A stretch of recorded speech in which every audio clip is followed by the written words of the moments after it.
మార్స్పై నివసించాలని మానవుని కోరిక. అందుకోసమే ఎప్పటికప్పుడు దాని విషయాలు తెలుసుకుంటున్నారు. 1980 నాటికే దానిపై కాలు మోపాలని అమెరికా ప్రయత్నాలు చేసింది. దశాబ్దాలు గడిచిన సాంకేతికత, నిధుల సవాళ్లు ఆ ప్రయత్నాలను అడ్డుకుంది.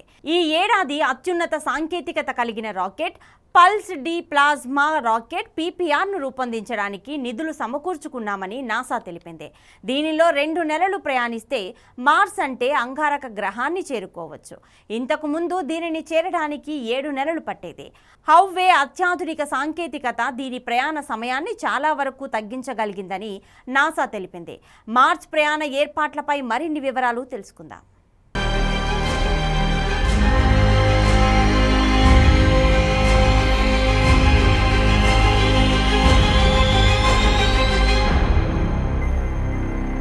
మనుష్యులను అంగారకుడికి పైకి పంపాలన్న నిశ్చయంతో దశాబ్ద కాలంగా అమెరికా పీపీఆర్ను అభివృద్ధి చేసింది. 1960లో అణుశక్తితో అంతరిక్ష నౌకను అక్కడికి పంపాలనుకున్నారు. ముందుగా నాసా చంద్రుడిపైకి మనుషులను పంపింది. కుజుడిని చేరుకోవాలని అమెరికా డాలర్లను కుమ్మరించి మార్స్ మిషన్ ప్రారంభించినప్పటికీ ఇప్పటికీ ఆ కల నెరవేరకపోవడానికి కారణం సాంకేతికత ఒక్కటే కాదు, రాజకీయాలు కూడా పెద్ద పాత్రను పోషిస్తున్నాయి. వ్యోమగాములను, అంతరిక్ష ప్రయాణికులను అక్కడికి పంపాలన్న నిర్ణయం అంగారక అంతరిక్ష సమాజంలో జోక్గా మారి ఎప్పటికప్పుడు 20 ఏళ్లు ముందుకు వెళ్తోందని national air and space museum curator Matthew Shindell అన్నారు. ఈ అంతరిక్ష యానం ప్రపోజల్ చూడడానికి సింపుల్గా అనిపించినా రాజకీయ నేతలు మారుతున్న కొద్దీ అది మరింత జటిలంగా మారుతోంది.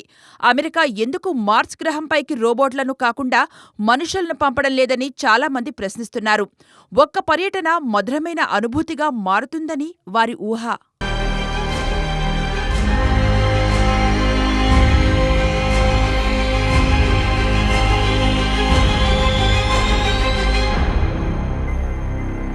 (1940-50లో మార్స్ మీదకు వెళ్లవచ్చనే ఆలోచన ఎవరికీ రాలేదు.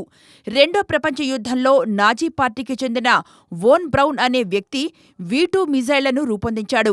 యుద్ధం అనంతరం కూడా అమెరికా ఆర్మీతో కలిసి ఆయన వాటిపై పనిచేయడమే కాకుండా ది మార్స్ ప్రాజెక్టు పేరుతో ఒక నవల రాశాడు. దానిలో మార్స్ గురించి సమగ్రంగా వివరించాడు.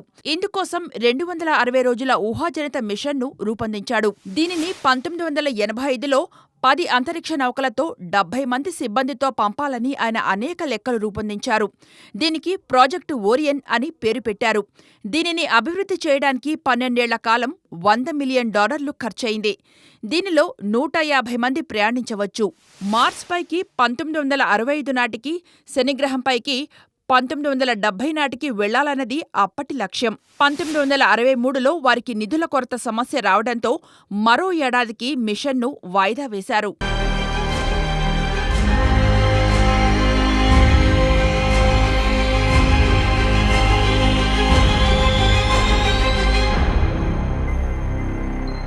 (1960లో నాసా చంద్రుడిపై ముమ్మరంగా పరిశోధనలు చేయడంతో మార్స్ ప్రోగ్రాంను వదిలేశారు. 1965లో మార్స్పై ప్రయోగాలు చేసి 200 అడుగుల స్పేస్ షటిల్ను నాసా రూపొందించి దానిలో మనుషులను పంపాలని నిర్ణయించుకుంది. ఆపై తేలికపాటి చిన్న రోదసి నౌకకు ప్లాన్ చేశారు. అదే సమయంలో మార్స్ గురించి మరిన్ని విషయాలను తెలుసుకోవాల్సి వచ్చింది. అక్కడ వాతావరణం లేని బంజరు భూమి చిత్రాలను చూశారు. 1969లో స్పేస్ టాస్క్ గ్రూప్ను అప్పటి అమెరికా అధ్యక్షుడు రిచర్డ్ నిక్సన్ ఏర్పాటు చేశారు. 1982 నుంచి ప్రయాణికులను అక్కడికి చేరవేయాలన్నది లక్ష్యంగా దీనిని రూపొందించారు. నాసాకు ఇది కీలక మలుపు ఇస్తుందని భావించారు. అయితే వియత్నాం వార్తో అమెరికా ఆర్థిక సంక్షోభంలో కూరుకుపోవడంతో దారిద్ర్యం, పర్యావరణం వంటి స్థానిక సమస్యలపై ఫోకస్ చేయాల్సి వచ్చింది.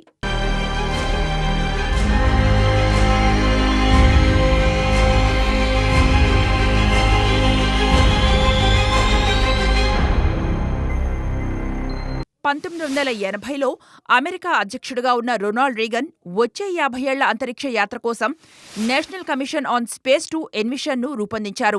అయితే నాసా స్పేస్ షటిల్ పేలిపోవడంతో ఈ మార్స్ ప్రయాణానికి గండి పడింది. ఇది జరిగిన ఏడాదికి నాసా అడ్మినిస్ట్రేటివ్ సాలీ రైడ్ 2005 నాటికి మార్స్కు ఆస్ట్రోనాట్లను పంపే ప్రతిపాదన చేశారు. దీంతో 10 ఏళ్లకు గాను ప్రస్తుతం ఉన్న బడ్జెట్కు 3 రెట్లు పెట్టాల్సి వస్తోంది.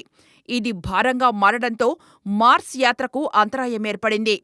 1989లో మళ్లీ మార్స్ ముందుకొచ్చింది. 1993లో బుష్ మరణంతో మార్స్ ప్రయోగం మళ్లీ మొదటికి వచ్చింది.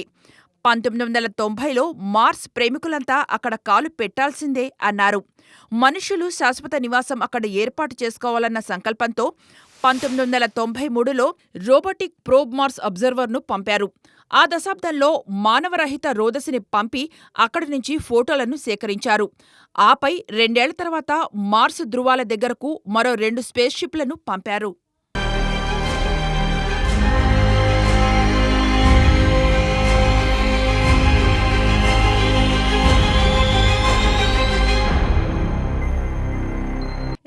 సంవత్సరంలో మానవరహిత మార్స్ గ్లోబల్ సర్వేయర్లను పంపారు. అవి ప్లానెట్కు సంబంధించిన అద్భుతమైన ఫోటోలను పంపాయి.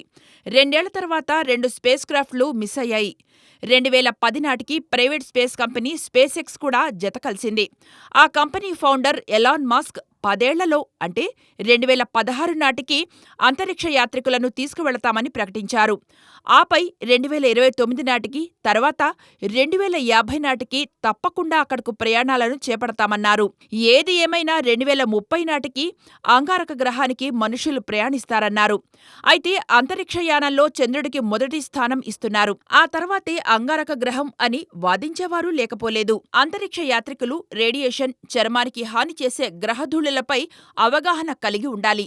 అలాగే అక్కడ తినడానికి కూడా తగిన ఏర్పాట్లు చేసుకోవాలని శాస్త్రవేత్తలు చెబుతున్నారు. చంద్రుడిపైకి వెళితే కొంత తెలుసుకోవచ్చు. చంద్రుడు పైనే ఉంటే ఇంకా కొంత తెలుసుకోవచ్చు. అక్కడ మనం తెలుసుకున్నదంతా మార్స్ పైకి వెళ్లటానికి ఉపయోగించవచ్చు. అంటే మూన్ ఫస్ట్, మార్స్ నెక్స్ట్.